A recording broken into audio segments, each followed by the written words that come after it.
Dios les bendiga, amados hermanos. Es su hermano José Ramírez. Amados hermanos, la Iglesia de Jesucristo va a entrar en una etapa de reforma que será el punto de transición a un tiempo de manifestación poderosa, gloriosa, portentosa del Espíritu Santo antes del arrebatamiento de la Iglesia. Hermanos, estamos viviendo una sacudida institucional necesaria para volver a lo esencial. Esa reforma de la que yo le estoy hablando no solo es un cambio de estructura, sino una purificación del odre para poder recibir el vino nuevo. Dios tiene que limpiar la iglesia. Y hay unos puntos clave que definen esa transición hacia esa manifestación final antes de que la iglesia de Cristo sea levantada al cielo. Primero, el retorno a la identidad primitiva.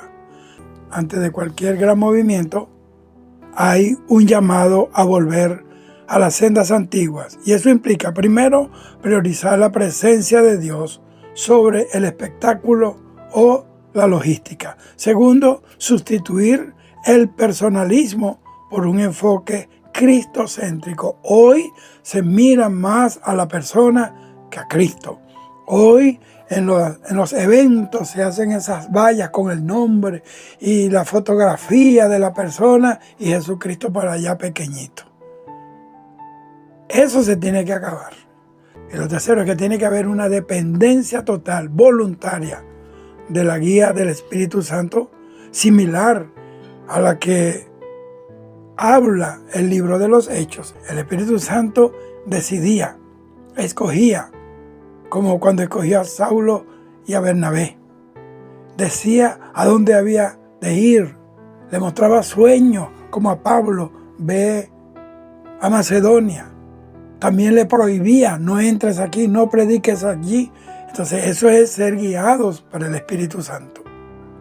Y lo segundo es que tiene que haber una reforma del carácter.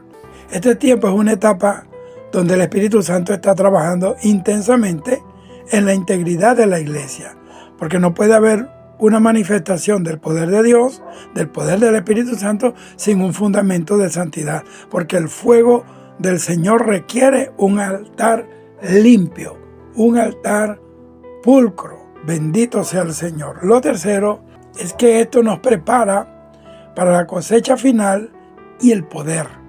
Fíjense que en la escatología cristiana se habla de la lluvia tardía y esta transición sugiere que primero que va a haber un aumento en la manifestación de los dones espirituales y van a haber milagros como señal para que los incrédulos, para que el mundo que no conoce a Dios pueda creer, porque si no cree por la fe, van a tener que creer por la obra que Dios hace. Y la iglesia dejará de estar a la defensiva para convertirse en un agente de transformación activa. La iglesia va a dejar de ser pasiva, encerrada en cuatro paredes. Es tiempo de que la iglesia de Cristo se manifieste para cumplir el deseo de la creación que gime, clama a gritos por la manifestación de los hijos de Dios. Y entonces se va a cumplir el propósito de que el evangelio será predicado en todo el mundo para que venga el fin. Hay gente que quiere que Cristo venga, pero no predican. La manera de que Cristo venga es que el evangelio se predique hasta el fin del mundo. Entonces, esa transición se siente incómoda o caótica, como todo proceso de reforma, pero el objetivo final es presentar una iglesia gloriosa, una iglesia viva, sin mancha ni arruga, que tiene presencia en el mundo y que el mundo se estremece porque no va sola, va acompañada de la promesa, está cumpliendo la agenda de Jesucristo antes de irse a la diestra del Padre, la gran comisión. Tenemos la sangre de Cristo, tenemos el Espíritu Santo, tenemos el poder de la palabra y Dios nos dio autoridad sobre todo poder del diablo. Cuando yo les hablo de señales específicas que van a marcar el inicio de esta reforma transicional, no me estoy refiriendo solo a eventos externos, sino más bien a cambios profundos en la psicología espiritual de la iglesia actual. Dios tiene que hacer una praxis profunda a la iglesia, cambiar la mente de la iglesia. Y yo veo en esta reforma, la veo como dolores de parto, de esta nueva etapa de la iglesia de Cristo. La primera señal es el desmoronamiento de los sistemas de entretenimiento, porque durante décadas, gran parte de la iglesia de Cristo se centró en el modelo de atracción: luces, sonido, música, oratoria motivacional, escenario. Tú sabes, toda una utilería para presentar un culto. Este sistema artificial es la que ha hecho que el pueblo se canse porque no está la presencia de Dios allí, que es la que hace descansar, que es la que nos da esa paz interior. La gente se cansa de lo rutinario, de la rutina, del libreto, de todos los días, de todos los domingos, de cada vez que hay un servicio. Bendito el Señor. Y yo veo la señal de esto es que un remanente está abandonando el show para buscar el aposento alto. La gente ya no quiere ver una presentación, quiere más bien experimentar una visitación, que es diferente. Una cosa es ver una presentación y otra cosa es tener un encuentro con una visitación. Lo segundo es la descentralización del liderazgo. Porque esa reforma de la que yo estoy hablando va a romper el modelo de un solo hombre orquesta, del pastor orquesta, del ministro orquesta. ¿Cuál es la señal? Para que usted sepa que esto se está dando, yo lo estoy hablando como profeta de Dios, que Dios está levantando ministerios en lugares inesperados, en lugares ignorados, no programados, porque no causa interés absoluto en la gente, y fuera de las grandes plataformas. Se está pasando del protagonismo de un líder al sacerdocio universal de todos los creyentes, donde el Espíritu Santo empodera a la iglesia en las casas, en el mercado y no solo en el altar. Porque la vida de la iglesia no está circunscrita a los espacios de un templo, de una congregación. Y lo tercero es que Dios va a usar crisis como un filtro, es decir, viene un zarandeo general. Históricamente, Dios usa crisis, sean económicas, sociales o de salud, de cualquier naturaleza que Él considere en su soberanía, para sacudir lo que puede ser conmovido. ¿Y cuál es la señal de esto? Que hay una división entre quienes buscan a Dios por beneficios personales, por lo que Dios da, y hay quienes lo buscan por lo que Él es. Entonces, esta purificación es el paso previo a la manifestación poderosa que viene, que está anunciada en la palabra, porque el Espíritu Santo no se va a derramar sobre estructuras corruptas, sino sobre corazones rendidos a Él, transformados por el poder de su gracia. Eso es algo que tienes que notar, porque no puede haber avivamiento sin santidad. Y no hay santidad si no se apartan del pecado. Y no se puede apartar la gente del pecado si no se exhorta el pecado. No podemos tener miedo a las reacciones de la gente. Obviamente que tiene que ser por el Espíritu, porque nadie se va a poner ahí a insultar a la gente, como yo he visto personas abusadoras, falta de respeto. La Biblia dice que con misericordia y verdad se corrige el pecado y la verdad nos hace libres. Y que no podemos golpear, como dice Isaías, inicuamente con el puño a nadie. Y lo cuarto es la convergencia de la palabra y del Espíritu. Porque a menudo ha habido una brecha. Iglesias con mucha palabra pero secas. Por otro lado, paralelo a esto, hay iglesias con mucho énfasis en el Espíritu pero sin fundamento bíblico. Y eso da paso a bochinches, a desórdenes, a cosas que la gente llama del Espíritu, cuando no es otra cosa sino manifestación de la carne que no tiene freno.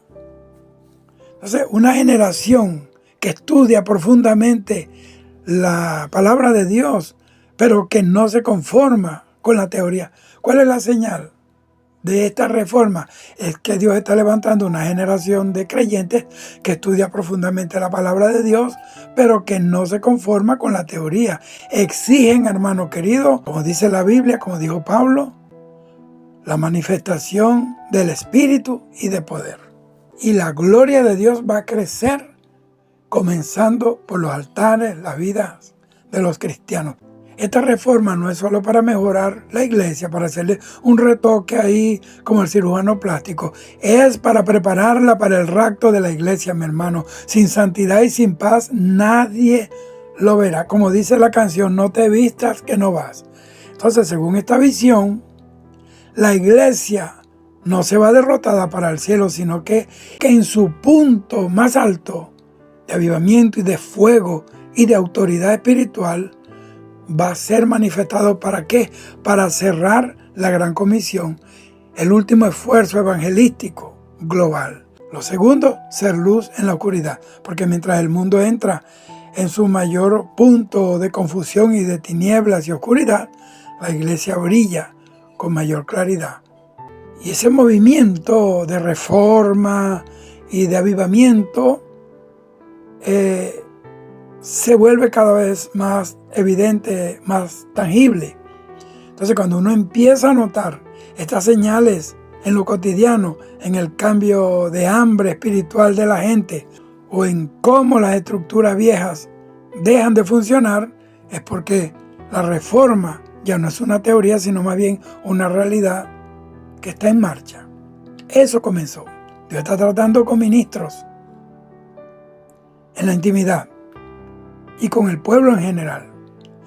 Esta transición de la que he hablado se va a manifestar en tres formas muy prácticas en las comunidades. Primero, el cambio de saturación.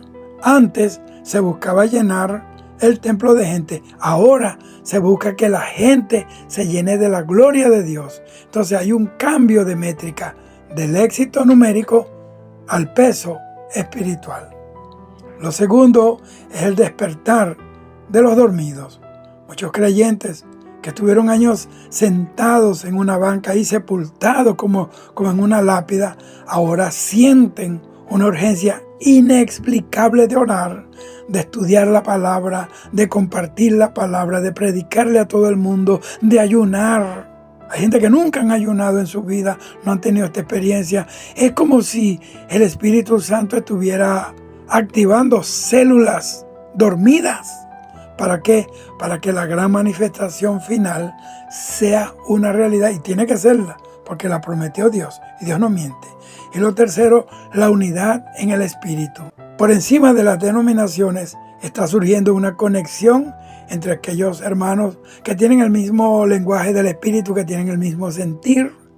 Es una unidad no administrativa, sino más bien de propósito. ¿Cuál es el propósito? Preparar el camino para el regreso del amado, del Señor. Históricamente, cada gran avivamiento fue precedido por una crisis de las formas tradicionales. Lo que hoy parece caos en la iglesia evangélica es, en realidad, el terreno siendo arado por el Espíritu Santo para que pueda venir la lluvia tardía. Cuando Dios llama a la gente, lo llama a la obediencia. Y la obediencia implica un cambio. Y el cambio implica estar dispuesto a renunciar a lo que somos, lo que creemos, lo que deseamos, para someternos al señorío total, absoluto, sabio y poderoso del Espíritu Santo de Dios. Dios te bendiga y prepárate y créelo, vienen reformas profundas y reformas que van a sacudir a mucho pueblo de Dios. Otros serán sorprendidos. Dios ha llamado a muchas personas en la intimidad para arreglar situaciones. No han querido, porque Dios es sabio. Ahora no le queda más remedio que exponerlo al público, porque no hay nada oculto que no salga a la luz. Y hay gente que con su imposición de hombre, apoyada en 4 versículos bíblicos aislados para tener argumentos apologéticos para justificar una dictadura espiritual. Dios los va a sacudir, porque Dios le va a abrir los ojos al pueblo, porque viene un mover del Espíritu Santo que las vendas mágicas caerán. Hay gente que está como hechizadas. No pueden notar, no pueden entender que hay cosas que se hacen, se dicen y se enseñan que no concatenan con la palabra, que no revelan la voluntad de Dios. Así que prepárate, no te sorprendas. Y este es un llamado al que está claudicando en 2 pensamientos. Decídase ahora porque viene cambios. Dios te bendiga, hoy, mañana y siempre. Shalom.